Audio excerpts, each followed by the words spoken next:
Ay! Apagad!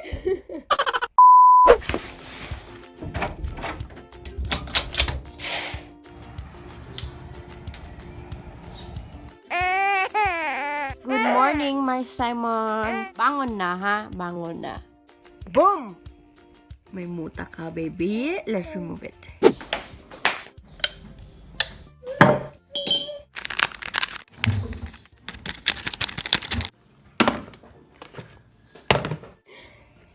Walang hot water!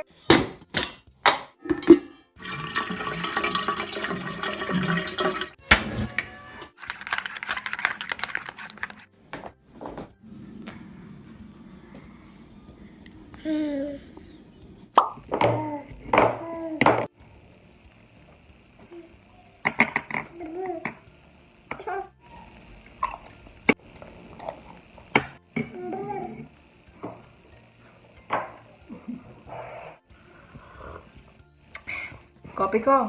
Baka naman.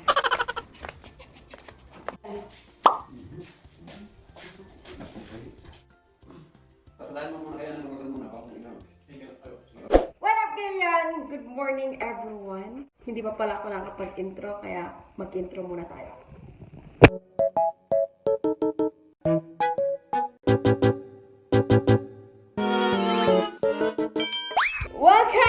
Welcome back to my channel. Please make sure to hit the subscribe button kung hindi ka pa subscribe.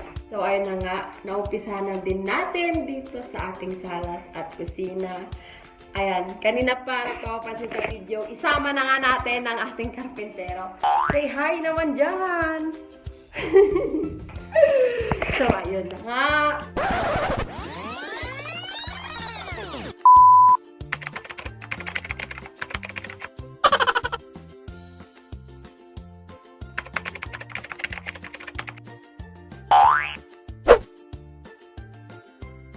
What up, Kailian? Welcome back to our channel.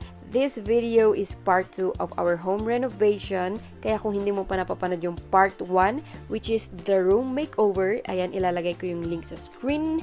You may click it to watch it. But anyway, let's move on to our next project. Dahil yes, sis, hindi pa tayo tapos. Another gastos naman.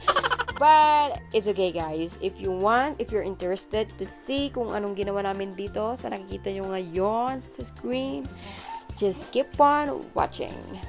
Enjoy!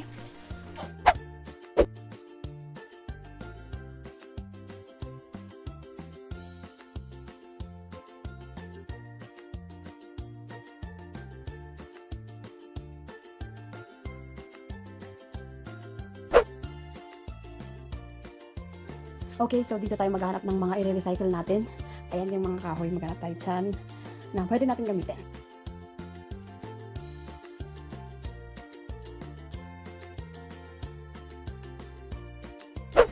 So ayan, kuha tayo ng gamit natin dito sa bodega ni Papa. Ayan, pakita ko lang. Dito ang kanyang mga tools. May bago kami kasama si Kuya Tex. Kuya Tex, tulungan na dyan. Yan, kasama namin magkakarpentirator doon sa mga. Okay, so what's up guys? Morning. It's 7:56 in the morning and we're heading out to the slaughter. Marami kaming gagawin, marami kaming bibilin, kukompletohin namin yung mga gamit. Amakan nyo guys kung paano yung magiging setup and kung paano mababago yung ano natin, yung pagtitirahan natin. Stay tuned and God bless.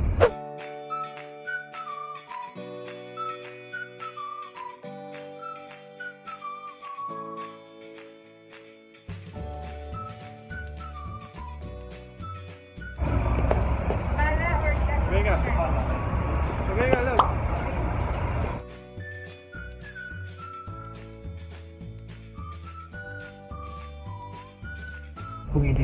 Okay, so kompleto na kami. Yes, at pauwi na kami. Mag-assemble na kami. Alright. Hintay lang kayo.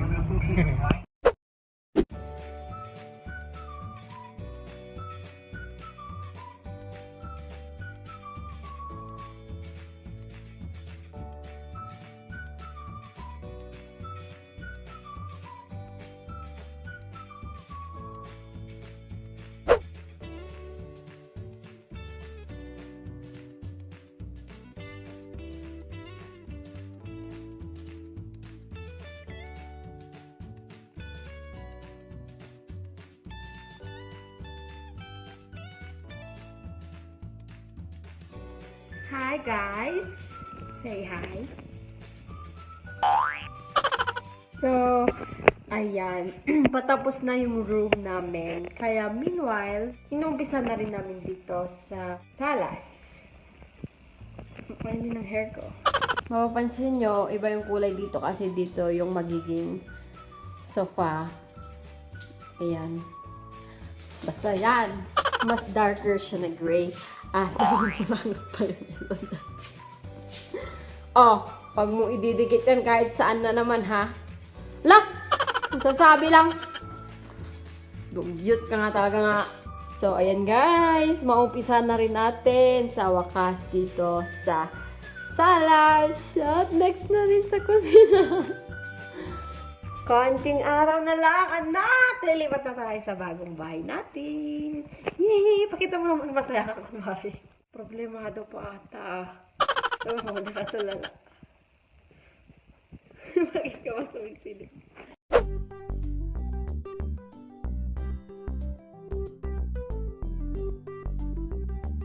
Hi guys! So, nagpag-decide na namin na palitan yung kulay nito kasi ang pangit, hindi siya nagka-complement dito. So, ginawa namin dapat mas darker. Ayan siya. Dito. So, ayan, makikita nyo na lang.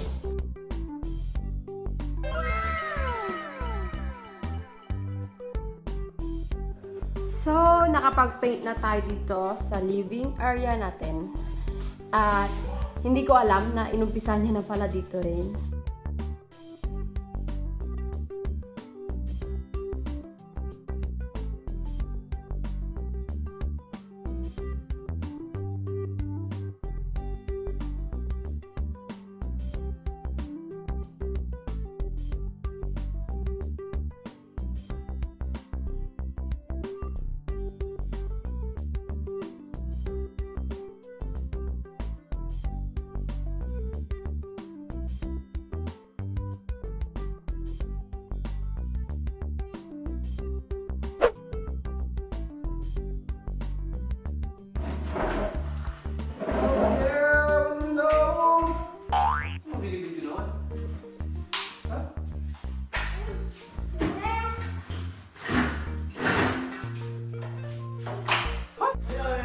So, ito na ang aming hanging cabinet dito sa kitchen.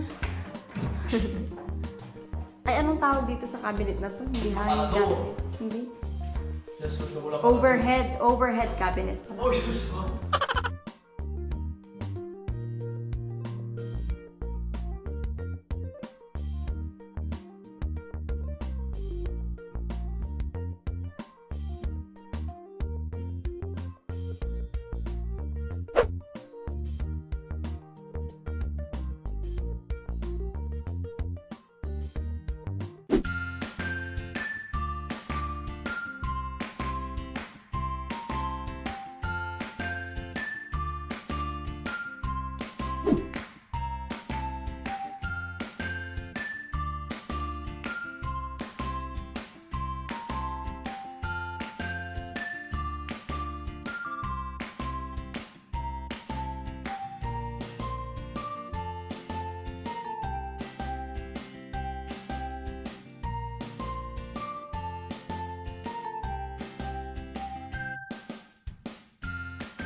Alright guys, so binago namin yung kulay dito dahil naisip ko na hindi kasi siya mag-match sa mga gamit sa kusina pag white and wood siya.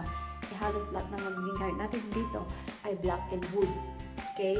So yan, yan siya. So malilinisan pa yan. At ayan, eto naman, wala ganito lang yan. Naisip kong paraan para matakpan itong mga kuryente dyan. Ayan, maayos pa yan guys. Ito rin, mapipinturan pa yan ng gray. At ayun lang, ngayon naman, ito, tapos na nilabs kong pinturan ito. Nag-start na siya sa bintana. And ayan, tutuluyan ko lang yung pintuan.